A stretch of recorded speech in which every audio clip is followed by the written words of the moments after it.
اعوذ باللہ من الشیطان الرجیم بسم اللہ الرحمن الرحیم للرجال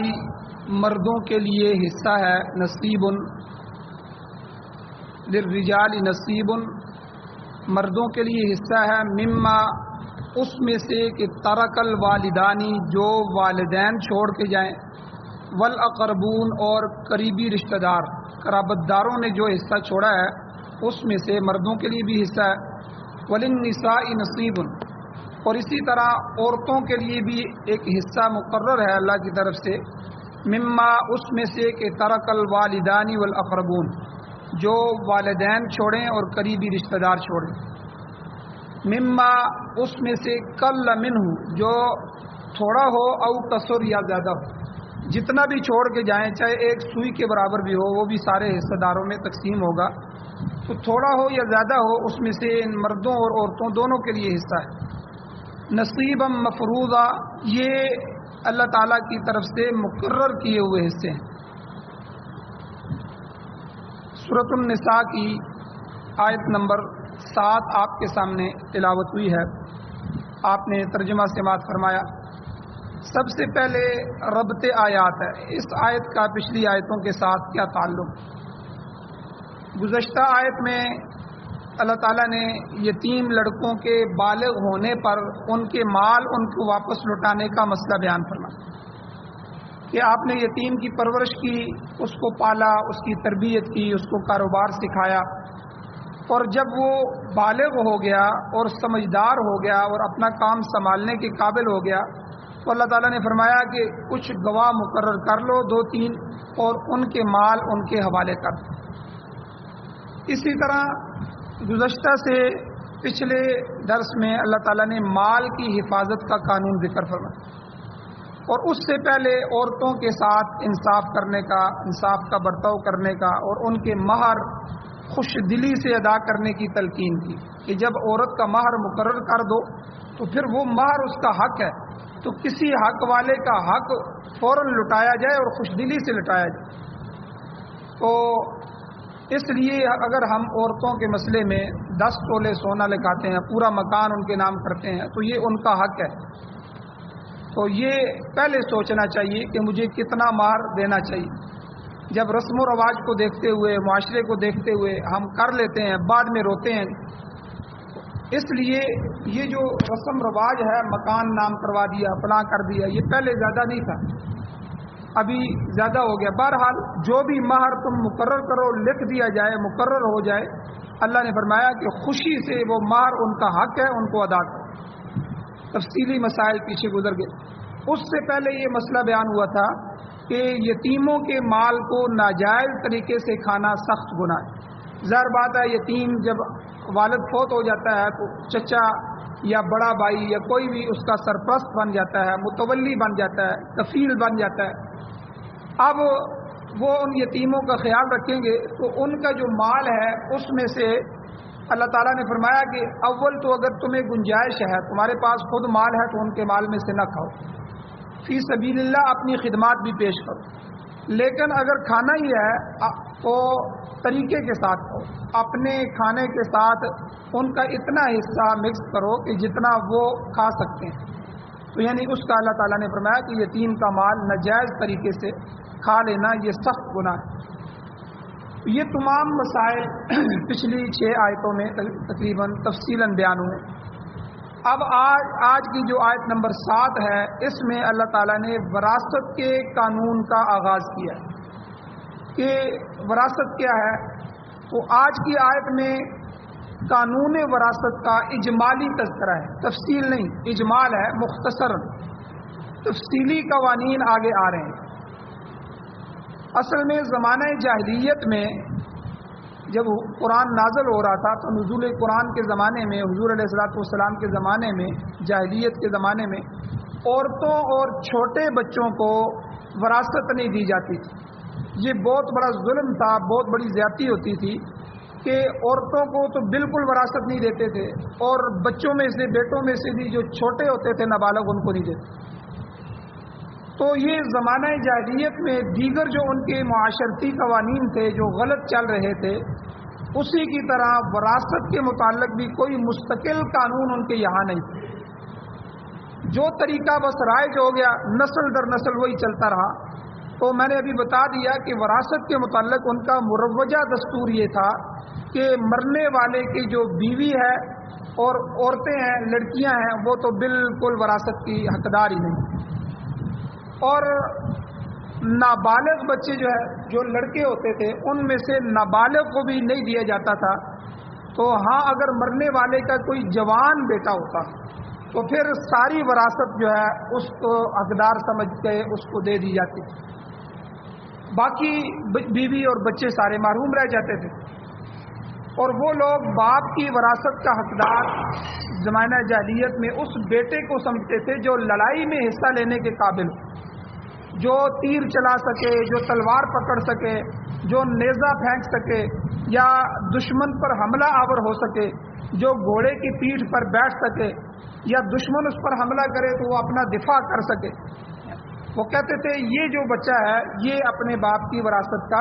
حقدار ہے. باقی چھوٹے بچے چونکہ ان کے اس معیار پر نہیں اترتے تھے، چھوٹا بچہ گھوڑے پہ نہیں بیٹھ سکتا، چھوٹا بچہ جنگ نہیں کر سکتا، تیر تلوار نہیں چلا سکتا، اس لیے وہ کہتے تھے لہذا ترکے میں سے اسے کچھ نہیں ملے گا، اس میں سے ان کو کوئی حصہ نہیں دیا جائے. اور تقریباً اسی قسم کا قانون ہندوؤں میں بھی ملتا ہے کہ ہندو بھی ان کے قوانین میں بھی عورتوں کو حصہ نہیں دیا جاتا اور سارا جو ہے وہ لڑکوں کو دیا جاتا ہے، اور وہ بھی بڑے بیٹے کو خاص طور پہ وارث بناتے ہیں. اسی طرح جو انگریزی قوانین، ہمارے ملک میں بھی بہت سے قوانین انگریزی چل رہے ہیں، چونکہ لوگوں نے شور ڈالنا تھا اس لیے آئلی قوانین جو ہے ہمارے وہ تقریباً اس میں سے بھی بہت سی گڑبڑ کی گئی ہے، لیکن صدر ایوب کے زمانے میں آئلی قوانین بنا کے جو ہے وہ کچھ قرآن و سنت کے مطابق بنائے گئے ہیں. باقی تقریباً ہماری عدالتوں میں انگریزی قوانین ہی چل رہے ہیں. اب چور کی سزا ہے جی، اس کی سزا اتنے سال قید ہے، یہ دفعہ فلاں لگے گی، یہ دفعہ 103 دفعہ فلاں فلاں، یہ انگریز کے قوانین.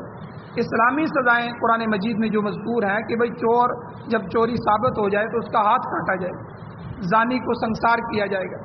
اور شراب پینے والے کو کوڑے لگائے جائیں گے. اور اسی طرح دوسرے قوانین جو قرآن و سنت میں موجود ہیں تو وہ تو ہمارے ہاں نافذ نہیں ہیں، کیونکہ ہماری عدالتیں اسلامی عدالتیں نہیں ہیں، یہ انگریزی عدالتیں، اور ہماری تعلیم انگریزی ہے، ہماری معاشرت انگریزی ہے، ہمارا کاروبار جو ہے بازار انگریزی ہے. تو انگریز چلا گیا ہے لیکن ہمارا سارا کچھ ابھی تک انگریزی چل رہا ہے. تو بہرحال انگریزوں کے ہاں بھی کم و پیش یہی قوانین تھے کہ وہ عورتوں کو کم حصہ دیتے تھے. تو اس لیے ایسے اس قسم کے جتنے بھی قوانین ہیں وہ غلط ہیں اور ظالمانہ ہیں، جن میں ساری اولاد کے ساتھ برابری کا سلوک نہ کیا جائے، مساویانہ سلوک نہ کیا گیا. لہذا اللہ تعالیٰ نے وراثت کا وہ قانون نازل فرمایا جو حق و انصاف پر مبنی ہے اور انسانی فطرت کے عین مطابق ہے. قرآن اور سنت یاد رکھیں، یہ سارا انسانی فطرت کے مطابق ہے، ہمیں سمجھ آئے یا نہ آئے. اس لیے علماء کہتے ہیں کہ جہاں ہماری عقل کی پرواز ختم ہوتی ہے وہاں سے اللہ کی وحی کا آغاز ہوتا ہے. اللہ تعالیٰ جب قرآن میں قانون ذکر کرتے ہیں تو اس کے بعد اللہ تعالیٰ ایک جملہ ذکر کرتے ہیں، ان اللہ سمیع بصیر، ان اللہ علیم حکیم. یہ جملے، اللہ جاننے والا ہے، اللہ حکمت والا ہے، بس تمہیں یہ حکم دے دیا گیا، اس پر عمل کرو، اس کی علتیں تلاش نہ کرو، اسباب تلاش نہ کرو، یہ کیوں حلال ہے، یہ کیوں حرام ہے، یہ ایسا کیوں نہیں ہے، ایسا ہو جاتا تو ایسا ہو جا، تو یہ تمہارے بس میں نہیں ہے. بس تم جو ہے وہ اللہ نے جو حکم دے دیا ہے اس حکم کے پابند ہو. تو یہی تو کافر کہتے تھے. سود کو جب اسلام نے حرام کیا تو انہوں نے کہا کہ انما البیع مثل الربا، ہم جو تجارت کرتے ہیں وہ بھی تو سود کی طرح ہی ہے، اس میں بھی تو ہم پیسہ کماتے ہیں، بازار میں چیز خریدتے ہیں، چیز خرید کے آگے بیچتے ہیں، اس میں ہم نفع کماتے ہیں، تو ہم پیسے کسی کو دے کے اس سے پیسے کمائیں تو اس میں کیا فرق ہے؟ یعنی اپنی عقل چلانے شروع. تو اللہ تعالیٰ نے فرمایا کہ انما حرم، اللہ تعالیٰ نے سود کو حرام کر دیا اور بیع کو اللہ نے حلال کیا. وَأَحَلَّ اللَّهُ الْبَيْعَ وَحَرَّمَ الرِّبَا. لوگوں اللہ نے حلال کر دیا، بس بیع کو اللہ نے حلال کیا، سود کو حرام کیا، تمہیں کیا ضرورت ہے عقل چلانے کی؟ تو اس لیے اللہ تعالیٰ نے حکمتیں بھی کئی جگہ اللہ نے حکموں کی بیان کی ہیں، لیکن ہمیں حکمتوں کی تلاش میں پڑنے کی ضرورت نہیں ہے.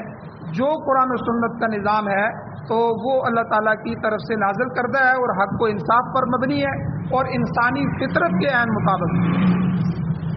اب یہ جو آیت نازل ہوئی ہے اس کا شان نزول کیا ہے، یہ کیوں نازل ہوئی ہے؟ شان نزول پس پردہ اس واقعے کو کہتے ہیں کہ جو واقعہ پیش آتا ہے زمینی حقائق پر اور پھر اس پر اللہ کا قرآن نازل ہو جاتا ہے۔ تو اس آیت کریمہ کا شان نزول یہ ہے کہ حضرت عبداللہ ابن عباس رضی اللہ تعالیٰ عنہما کی روایت موجود ہے کہ حضور علیہ السلام کے زمانے میں یہ واقعہ پیش آیا کہ ایک صحابی تھے اوس بن ثابت رضی اللہ تعالیٰ عنہ، وہ فوت ہو گئے، صاحب جائیداد آدمی تھے، ان کی جائیداد تھی۔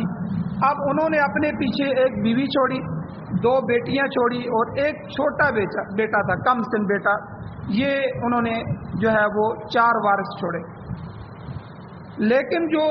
قانون چل رہا تھا مشرکین مکہ کا اس زمانے کا مروجہ قانون وراثت، اس کے مطابق ان میں سے کوئی بھی وراثت کا حقدار نہیں بنتا تھا، کیونکہ بیوی تھی وہ عورت تھی، بیٹیاں تھی وہ بھی عورت تھی، عورت کو ان کے ہاں حصہ نہیں دیا جاتا تھا۔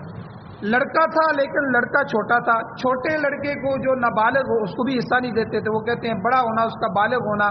اور جیسے میں نے پیچھے بیان کیا ہے کہ وہ اپنا دفاع کر سکتا ہو، تیر تلوار نیزے چلا سکتا ہو، ٹھیک ہے، اور دشمن سے لڑ سکتا ہو، گھوڑے کی پیٹھ پر بیٹھ سکتا ہو، تو وہ بھی بیٹا ایسا نہیں تھا۔ تو یعنی یہ چاروں کے چاروں ان کے رواجی قانون کے مطابق حقدار نہیں تھے۔ تو لہذا اب مرنے والے کے جو بھائی تھے سوید اور عرفتہ، یہ جو 2 تھے، انہوں نے ساری جائیداد پر قبضہ کر لیا۔ اب حقیقی اولاد کی وراثت سے محروم ہونے کے بعد بطور عصبہ ان کو کہتے ہیں کہ جب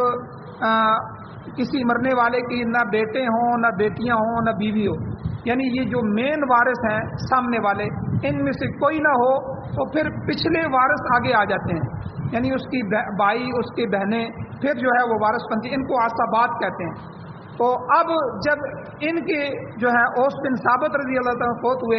اب ان کے مروجہ قانون میں بیوی بھی وارث نہیں بن سکتی، 2 بیٹیاں بھی نہیں بن سکتی، عورتیں ہیں، اور چھوٹا بیٹا بھی نہیں بن سکتا۔ اب عصبہ آگے یہ 2 بھائی اس کے آگے، تو انہوں نے سوید اور عرفتہ انہوں نے جائیداد پر قبضہ کر لیا۔ اس صورتحال میں حضرت اوس بن ثابت رضی اللہ تعالیٰ عنہ کی جو بیوہ تھی، ان کی بیوی جو بیوہ ہوئی تھی، وہ حضور علیہ السلام کے پاس آئی، حضور کی خدمت میں حاضر ہوئی اور آ کے عرض کیا، حضور دیکھو میرے خاوند جو تھے اوس بن ثابت، ان کے پسماندگان میں پیچھے ہم 4 ہیں، مگر وراثت میں سے ہمیں کچھ بھی نہیں ملا، اس لیے ہمارا گزر اوقات کا کوئی ذریعہ باقی نہیں رہا، ہم سے تو سب کچھ لے لیا گیا، اب ہمارے لیے کیا مسئلہ ہے، ہم تو پریشان ہیں۔ تو حضرت ابن عباس رضی اللہ تعالیٰ عنہ فرماتے ہیں کہ اس واقعے کے اوپر اللہ تعالیٰ نے یہ قانون وراثت کی یہ والی آیت نازل فرمائی۔ تو وراثت کے تفصیلی احکام اگلی آیتوں میں آ رہے ہیں کہ جو ہے بیوی کو کتنا ملے گا، خاوند کو کتنا ملے گا، بیٹیوں کو کتنا ملے گا،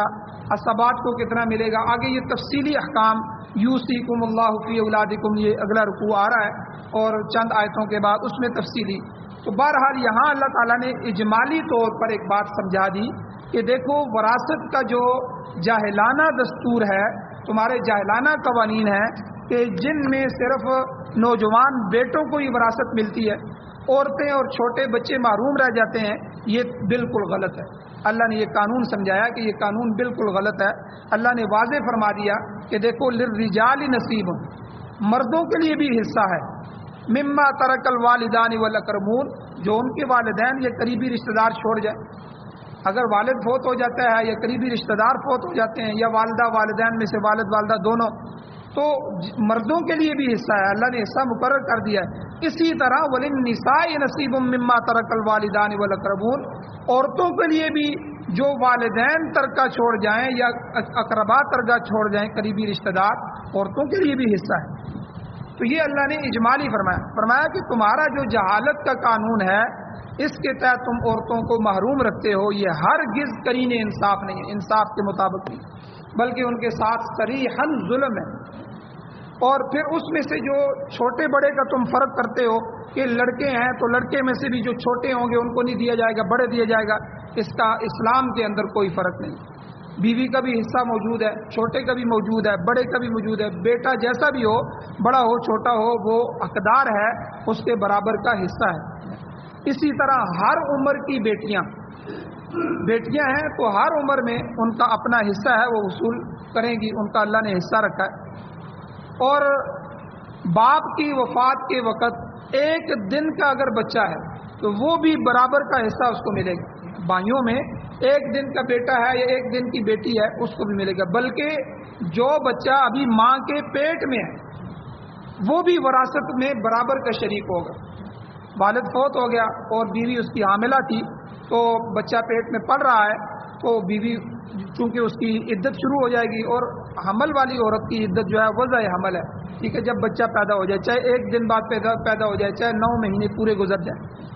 تو جو بچہ ماں کے پیٹ میں پل رہا ہے جب اس کا والد فوت ہوا ہے تو شریعت اسلامیہ نے آ کے کہا ہے کہ یہ اس کا بھی وارث ہے، وہ بھی وراثت کے اندر شریک ہے۔ تو ہماری شریعت میں اللہ تعالیٰ نے عورت کو بھی مرد کو بھی چھوٹے اور بڑے کو یہ تمام تفریق ختم کر دی ہے، تو ہر وارث اللہ تعالیٰ کا حصہ جو اللہ نے مقرر کردہ ہے اس میں سے وصول کرنے کا حقدار ہے۔ اب ایک مسئلہ اور سمجھیں کہ کیا یہ جو شرک مشرکین مکہ کے ہاتھ چل رہی تھی کہ وہ وراثت میں سے کچھ لوگوں کو استثناء کرتے تھے، وہ اس میں شریک نہیں کرتے تھے، کیا اب بھی کوئی لوگ ایسے ہیں کہ جن کو وراثت نہیں دی جائے گی یا ان کی وراثت تقسیم نہیں ہوگی؟ تو 4 قسم کے لوگ ہیں کہ قانون وراثت میں ان کو استثناء ہے، جن میں حقیقی اولاد بھی وراثت سے ان کی حصہ نہیں لے سکتی۔ وہ 4 لوگ کون سے ہیں؟ نمبر 1 سب سے پہلے انبیاء ہے، پیغمبر علیہ السلام کی ذات گرامی ہے، حضور علیہ السلام کی حدیث مبارکہ ہے، حضور نے فرمایا نحن معاشر الانبیاء، ہم انبیاء کی جماعت ہیں، میں نبیوں کی جماعت میں سے ایک نبی ہوں، تو ہم انبیاء کی جماعت ہیں، لا نورث، ہم میں سے مورث نہیں ہوتے، مورث کہتے ہیں جن کی وراثت تقسیم کی جائے، ہماری وراثت نہیں ہوتی، ما ترکنا صدقۃ، جو کچھ ہم چھوڑ کے جاتے ہیں وہ سب کچھ صدقہ ہوتا ہے۔ یہی وجہ ہے جو شیعہ اور سنی کے درمیان جو اختلاف ہے،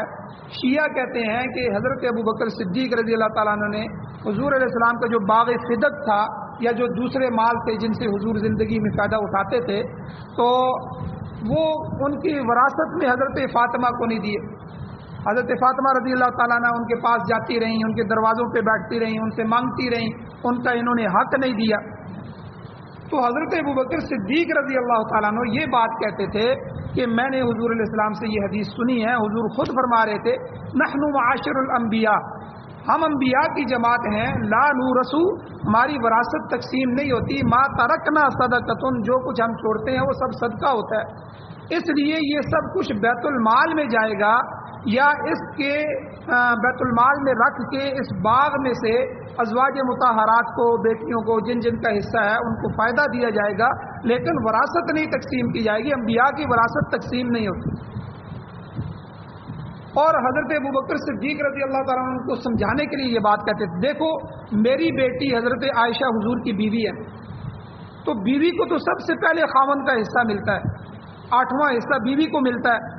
میں اپنی بیٹی کو حصہ نہیں دے رہا، تو جس طرح حضور کی وراثت اگر تقسیم کرنی ہوتی تو میں اپنی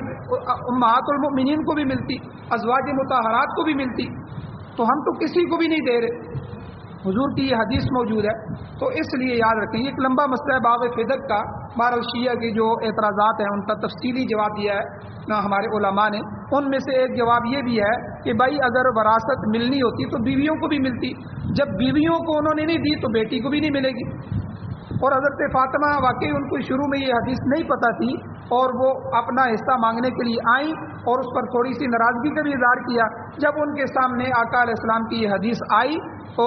وہ خاموش ہو گئی، انہوں نے اپنا، بعد میں انہوں نے جو من گھڑت اپنی طرف سے واقعات گھڑے ہیں کہ ان کو پھر مارا گیا، ان کے اوپر دروازہ گرایا گیا اور ان کو ذلیل کیا گیا اور ان کو رلایا گیا، یہ سب کے سب جو ہے صحابہ اکرام پر بہتان ہے۔ حضرت ابوبکر صدیق رضی اللہ تعالیٰ عنہ جتنے حضور سے محبت کرتے تھے، صحابہ میں سے سب سے بڑا درجہ تو ان کا تھا، جنہوں نے اپنی بیٹیاں حضور علیہ السلام کے نکاح میں دے دی اور حضور کے وزیر اور مشیر رہے اور پوری امت پر انہوں نے انصاف کیا، کیا وہ حضرت فاطمہ کے ساتھ انصاف نہیں کر سکتے تھے؟ وہ تو حضور کے صحابہ تھے، وہ تو حضور کے اشارے پر جان دینے والے لوگ تھے، تو بہرحال وراثت میں سے جن کی وراثت جو ہے آگے نہیں چلے گی، ان میں سے پہلی جماعت انبیاء کی، کہ انبیاء کی آگے وراثت نہیں ہوتی ہے، یعنی حضور نے فرما دیا ہے کہ ہم مورث نہیں بناتے، ہماری وراثت تقسیم نہیں ہوتی، تو ہم جو کچھ چھوڑ جاتے ہیں وہ غرباء اور مسیحی مساکین کے لیے صدقہ ہوتا ہے۔ گویا کہ ایک تو پیغمبر کی وراثت تقسیم نہیں ہوتی۔ ہاں ایک مسئلہ اور سمجھ لیں کہ پیغمبر اپنے باپ کی وراثت میں سے حصہ لے سکتا ہے، بشرطے کہ وہ والد بھی پیغمبر نہ ہو۔ جیسے اسماعیل علیہ السلام کے والد ابراہیم علیہ السلام ہیں، تو ابراہیم علیہ السلام کے والد جو تھے تو